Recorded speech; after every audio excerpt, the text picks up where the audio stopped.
வேண்டுகோள், நீங்கள் வாழ்க்கையிலே எல்லா வளமும் பெற்று வளமோடு வாழ்கின்ற காலத்திலே நீங்கள் சக்தி படைத்த ஒரு ரயில் இன்ஜினியராக மாறி உங்களால் முடிந்த அளவுக்கு காலி போட்டி கூட கொஞ்சம் சொல்லுவோம்.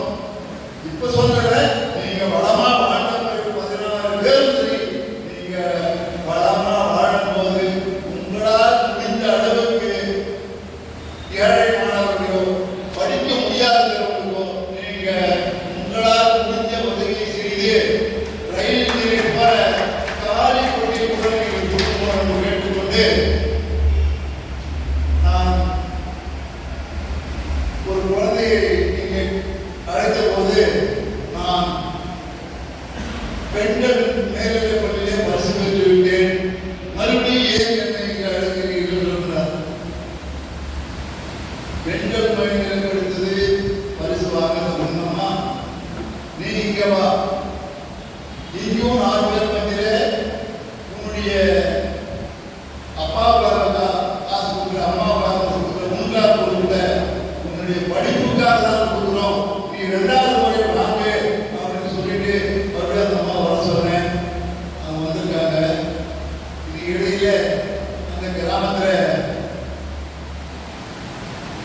பள்ளிக்கொண்ட மகளிர் மேல்நிலைப் பள்ளியில